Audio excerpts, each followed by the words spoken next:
deck is in pretty bad shape. So what I've started to do is get here at this joint. I need to see if I can pry this up. You can use pry bar, screwdriver, hammer. A lot of times you don't need a whole lot. If it was really bad, I may have to use a saw to saw part of it to get it up. What we want to do first is make sure we get this up, look and see if we got to add more joists. If the joists are good, we'll have to pull it up and do our inspection. You also have to have termite sprays, because when you start digging up an old anything with wood or housing or whatnot, you stir up the termites. Termites are down in the ground and they can come back up. So you'll have to have it treated. We'll take this off, inspect, see what we need to do. May have to pour a little bit of concrete, some footers, and then we'll get it sprayed, and then we'll go with starting to put it back together. All right, now these are the joists that I was talking about just a minute ago, and these run crossways here. This is actually what you nail or screw your decking. When we put the other deck down, this one was nailed down, and a lot of times you'll see the nails work up. When you screw a deck on though, it's more secure and it'll be there a lot longer. So we'll use some galvanized stuff so they won't rust. That's already a grayish color, the material we got. You don't have to spend an arm and leg. We actually purchased these off Facebook Marketplace. There was some that was left over from a job, and so we went and told the guy, said, yeah, we'd like to have it. And so we purchased those and got it at a big discount. And these last a long, long time. Actually, these last longer than the treated, is what I've been told. So hopefully that'll be what we need to do. I've got the first board out. I'll just continue to pull them out. We'll check everything across these joists, and then we'll be ready to go. Good. Now, as you can see, we've taken out some of the boards, and you have to just use like a pry or the back of your hammer or whatnot, but a lot of times they will pop right off the nails, and then all you have to do is just kind of raise up. You may have to twist it a little bit, but you can see that they're coming up. The joists look pretty good, so I think all we'll have to do is add a little bit to these. And reason being, you always have to, the new boards that you're putting in, let me set my cane to the side. You will nail at the end down there, but you also have to have a piece running across here so you can nail where it'll be halfway. So we'll have to put another joist here at the length of this so that we can screw this in, and then the next piece will go on this and they'll go into that. So we may have to add a couple with the pieces that we've got here.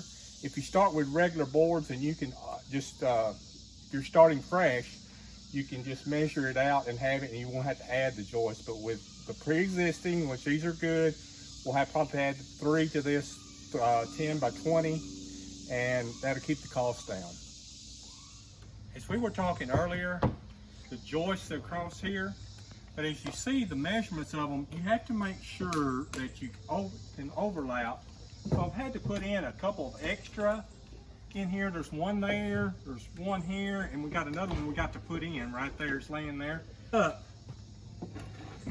with the end of each one so you can screw this in and this in, and that keeps it good and straight, flush, and then it keeps it really stable.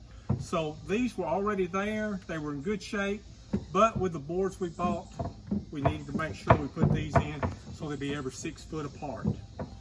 So all you do on these is get you some screws, you get them set. I used a line that run across here to make sure that they're all level so that the deck will be level. Put a screw into this, screwdriver. On building this deck, I told you a lot of different things as we were going along. One of the key things is this very first one that you get, you make sure that you are straight and it's exactly what you want. Like we had to cut this piece to make sure we fit flush on this. And also we go in not every one of these, because reason we stagger, and what I call stagger is, see, those are there, these are a little further. It makes the joist weak the more screws that you have in there, so you'd like to alternate and go to different joists, and that'll make them last a lot longer and be stronger on your deck. Make sure you got it straight line, screw it in, and then you just keep on putting in the boards. What they'll do is I'll have to cut some of these to fit the remainder here. But we'll come out to the end, make sure it comes to butted up. We'll mark it and cut it with a saw, and then we'll just keep on filling it in. And pretty well we'll show you soon the completed project. Good with that? Yeah.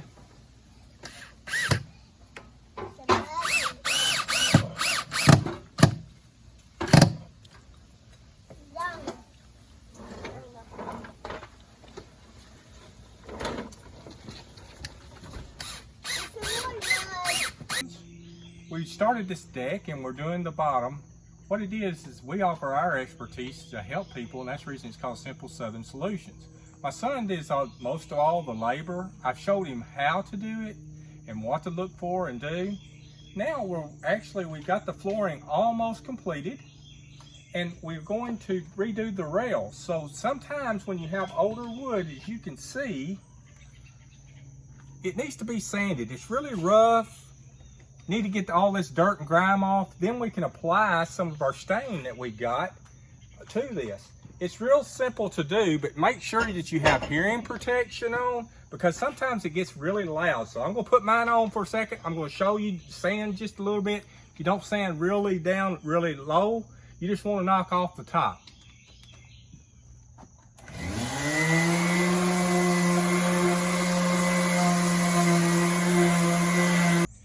As you can see, I just took the sander and lightly sanded, took this off the top, any splinters and all, but we want it to be the rustic look because that's what matches our flooring. In a minute, I'll show you a close-up of the outside flooring because we're going around the edge with a little darker color. We have lighter inside, but we're highlighting it with the darker color on the outside. Here is part of where we've already sanded and we're painting. In fact, I have my little helper with me today, and he's been helping me paint this railing and all, and he can get down in little spots. So even little people can do it. You just got to work with them, and it's really some good time that you can spend with your grandchildren. Well, we're back now, and I wanted to show you some of our finished product of this, redoing this deck. I also did the handrail, which we did the sanding, we showed you that. We did the base, as we did, and went around, and so we're just trying to help you solve life's simple problems.